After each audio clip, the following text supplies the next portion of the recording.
Students, our last topic of this chapter is uniform circular motion. Our last topic is uniform circular motion.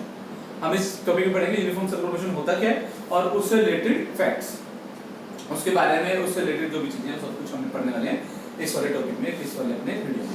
ठीक है, तो जल्दी से पढ़ते हैं uniform circular motion. Uniform circular motion जैसे टॉपिक का नाम ही है, क्या है uniform circular motion. When an object moves on a circular path, जब एक ऑब्जेक्ट एक सर्कुलर पाथ पे मूव करता है विद यूनिफॉर्म वेलोसिटी या कांस्टेंट स्पीड के साथ, अगर एक ऑब्जेक्ट एक सर्कुलर पाथ में घूम रहा है, that is called uniform circular motion. That is called uniform circular motion. जैसे सबसे अच्छा एग्जांपल जैसे motion of hands of clock. जो घड़ी की सुइयां हैं वो क्या करती है, वो सर्कुलर पाथ में मूव करती है। वो जैसे अगर हम मिनट हैंड की बात करें तो पूरे 1 आवर में वो कंप्लीट राउंड कंप्लीट कर लेती है। ठीक है, तो वो क्या है, उसकी स्पीड क्या है, यूनिफॉर्म है। तो that's why that is uniform circular motion. That is an example of uniform circular motion. इसके अलावा मून भी अर्थ के चारों तरफ एक सर्कुलर ऑर्बिट में मूव करता है और उसकी स्पीड भी क्या है, यूनिफॉर्म है। That's why that is also an example of uniform circular motion, motion of moon around the earth. तो सिंपल सी बात है, अगर एक ऑब्जेक्ट क्या कर रहा है, सर्कुलर पाथ में मूव कर रहा है with uniform velocity, uniform speed, that is called uniform circular motion.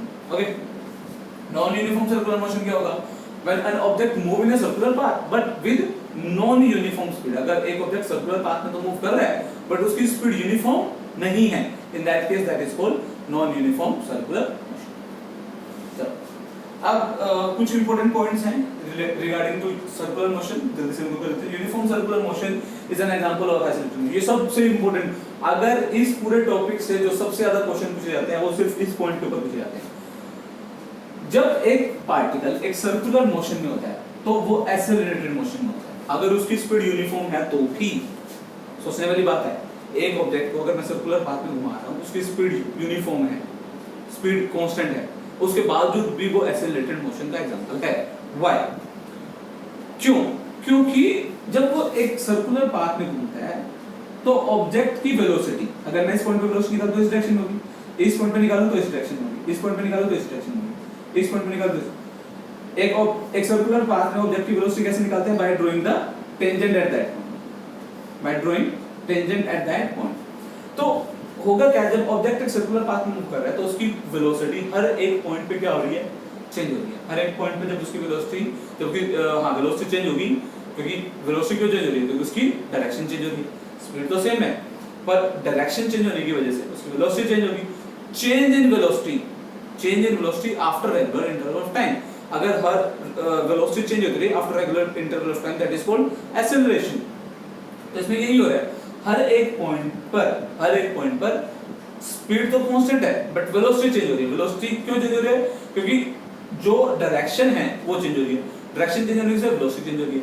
अगर वेलोसिटी चेंज होगी after regular interval of time, that is called accelerated motion. That's why circular motion is an example of accelerated motion. That is an example of accelerated motion. चलो अब बात करते हैं अगला, distance traveled by a particle during circular motion is in one complete round। अगर एक object एक complete round लेता है सर्कुलर मोशन में तो उसका जो डिस्टेंस ट्रैवल होगा वो किसके इक्वल होगा, 2πr। क्यों? क्योंकि हमें पता है जब एक ऑब्जेक्ट सर्कुलर पाथ में मूव करता है तो वो सर्कमफ्रेंस में मूव करता है और सर्कमफ्रेंस की लेंथ कितनी होती है, 2πr। इसलिए distance covered by the particle when the object move in a circular path will be 2πr, will be 2πr। अब लास्ट पॉइंट लेते हैं, speed in circular motion. Speed कितनी होती है, स्पीड क्या होता है, डिस्टेंस बाय टाइम। एक सर्कुलर पाथ में जब ऑब्जेक्ट मूव करेगा तो कितना डिस्टेंस ट्रैवल करेगा, पूरे पाथ 2πr, क्योंकि उसकी सर्कमफ्रेंस कितनी है, 2πr डिवाइड बाय टाइम। तो उसको एक सर्कुलर पाथ को मूव करने में, एक पूरा राउंड कंप्लीट करने में टाइम लगेगा, वो टाइम याद रखेंगे तो उससे हमारी क्या निकल जाएगी, स्पीड निकल जाएगी, स्पीड इन सर्कुलर मोशन।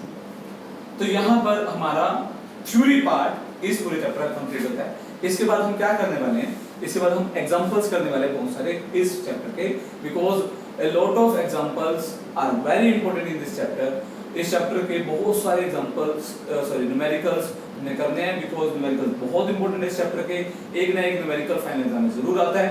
ठीक है, ग्राफ के न्यूमेरिकल, इक्वेशंस ऑफ मोशन के न्यूमेरिकल, तो ये ग्राफ और इक्वेशंस ऑफ मोशन कर तो नहीं है, और उसके न्यूमेरिकल्स हमारे बाकी, तो हम क्या करेंगे, बहुत सारे न्यूमेरिकल्स भी इस तरह प्रैक्टिस करेंगे और मैं समझेंगे कि वो कैसे करते हैं। ठीक है, तो यहाँ पर हमारा थ्योरी पार्ट इस चैप्टर का कंप्लीट होता है।